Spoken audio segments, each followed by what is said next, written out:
Assalamualaikum warahmatullahi wabarakatuh. Kami kelompok 2 dari mata kuliah Manajemen Pelanggan yang beranggotakan Dwiki Briandra Darmawan, Yuli Widya Astuti, Linda Puji Lestari, Cica Milenia Safitri, Ahmad Fahri Al-Fauzi, Erik Erlangga, dan Khonita Kurniati akan mempresentasikan mengenai keakraban dengan pelanggan. A. Keakraban dengan pelanggan atau customer intimacy. Apabila dilihat dari Kamus Inggris Indonesia, kata intimasi diartikan sebagai keakraban dan kerukunan, sehingga dapat diartikan bahwa customer intimasi adalah kemampuan perusahaan memberikan nilai terbaik dari produk atau jasanya dengan melakukan penyesuaian produk atau jasa untuk memenuhi kebutuhan khusus konsumen. Prinsip menaruhkan keakraban dengan pelanggan menurut Wirsima ada 3 prinsip yang ditempuhkan dalam menaruhkan keakraban dengan pelanggan. Yang pertama, flex imagination atau memberikan imajinasi yang terbaik. Yang kedua, cultivate your connection atau mempererat hubungan. Yang ketiga, commit atau janji. Oke, selanjutnya yaitu B. Bank data pelanggan atau customer database. Merupakan kumpulan informasi yang dikumpulkan dari tiap pelanggan. Ketika Anda ingin mempromosikan produk, terutama produk baru, customer database diperlukan untuk membantu Anda. Dengan bantuan customer database, Anda dapat memudahkan menyediakan produk baru ini kepada pelanggan lama. Dengan adanya customer database, ada juga yang lebih mudah melakukan kegiatan promosi dibandingkan dengan menemukan pelanggan baru. Manfaat dan pentingnya customer database untuk bisnis. Yang pertama yaitu mengetahui potensi pasar. Yang kedua, petunjuk arah penjualan produk. Yang ketiga, membuat analisis penjualan. Dan yang keempat, sarana komunikasi. Dan kelima, mengetahui customer blacklist. Dan yang terakhir, membuat strategi. Oke. C. Pasar data pelanggan. Pemasar harus mengetahui pelanggan mereka. Untuk mengetahui pelanggan perusahaan, harus mengumpulkan informasi dan menyimpannya dalam database yang dapat digunakan melaksanakan pemasaran database. Data ini dikumpulkan dan diatur dalam gudang data atau data warehouse, yang dimana pemasar dapat menangkap, menanyakan, dan menganalisisnya untuk menarik kesimpulan tentang kebutuhan dan respon pelanggan perseorangan melalui pengalian data atau data mining.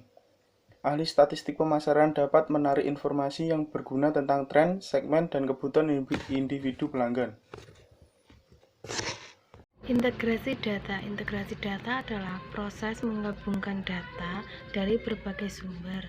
Data integration juga menjadi hal utama yang harus dilakukan terlebih dahulu sebelum mulai proses analisis, membuat laporan, dan membuat perencanaan strategi. Dilansir dari Shannon Stark, terdapat 2 jenis data integration. Berikut ini merupakan penjelasannya. Yang pertama adalah Enterprise Data Integration atau EDI. Jenis pertama dari data integration adalah Enterprise Data Integration atau EDI, yaitu seperangkat teknologi yang dapat membantu memanipulasi data. Yang kedua adalah Customer Data Integration atau CDI, adalah pengumpulan data dengan tujuan utamanya adalah memuaskan keinginan pelanggan. Data integration versus application integration versus ETL. Data integration sering disamakan dengan application integration dan ETL. Ketiga hal tersebut memang berkaitan erat, namun sebenarnya ketiga istilah itu memiliki perbedaan. Pertama, data integration. Data integration adalah proses di mana data dari banyak sumber masuk ke satu lokasi yang terpusat, yaitu data warehouse.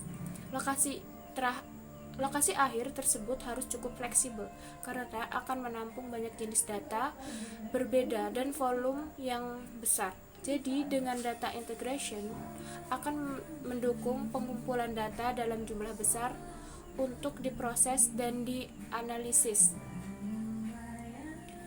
2. Application integration melibatkan pemindahan data secara bolak-balik antar aplikasi untuk menjaganya tetap sinkron. Biasanya, setiap aplikasi memiliki cara tertentu untuk menerima dan mengeluarkan data. Namun, data yang dipindahkan ini volumenya lebih kecil. Ketiga, ETL. ETL adalah singkatan dari extract, transport, dan load. Hal yang satu ini lebih mengacu pada proses mengekstrasi data dari sistem sumber, kemudian data diubah menjadi struktur atau format yang berbeda dan memuatnya ke sistem tujuan. Jadi sebenarnya data integration dan application integration adalah sama jenisnya dari proses ETL. Lalu, pentingnya data integration untuk perusahaan. Perusahaan pasti memiliki data yang sangat banyak. Data tersebut biasanya juga berasal dari sumber data yang terpisah. Misalnya data dari sistem CRM, web traffic, marketing operation, software, hingga sales and customer success system. Dilansir dari Talent, berikut ini beberapa keuntungan yang bisa diperoleh perusahaan saat melakukan proses data integration. Di antaranya adalah 1. Menghemat waktu dan meningkatkan efisiensi. 2. Mengurangi risiko terjadinya kesalahan. 3. Data lebih berkualitas. Privacy data.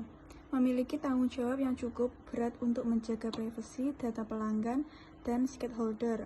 Meskipun mulai banyak menjadi wacana yang ramai dibicarakan di berbagai belahan dunia, nampaknya privasi belum menjadi hal yang dianggap penting di Indonesia. Ini terlihat dari sedikitnya pelanggan yang peduli terhadap privasi policy yang diberlakukan oleh perusahaan dan juga sedikitnya perusahaan yang menjelaskan secara terbuka jika memiliki kebijakan privasi yang dimilikinya. Dari sisi customer, hampir tanpa ada pertanyaan maupun tanpa rasa khawatir, pelanggan menyerahkan data eKTP yang nantinya seluruh data biometrik, sidik jari, dan lainnya dapat dimiliki juga oleh perusahaan, kartu kredit, maupun informasi pribadi lainnya kepada perusahaan. Perusahaan memiliki tanggung jawab yang cukup berat untuk menjaga privasi data pelanggan dan stakeholder lainnya. Keseimbangan antara privasi dan setidaknya ada 3 hal yang harus diperhatikan. Yang pertama, patuhi aturan hukum. Yang kedua, yaitu kembangkan sistem tata kelola perusahaan yang dapat menjaga privasi stakeholder. Yang ketiga, edukasi stakeholder. Demikian presentasi dari kelompok kami, ada kurang lebihnya kami mohon maaf. Wassalamualaikum warahmatullahi wabarakatuh.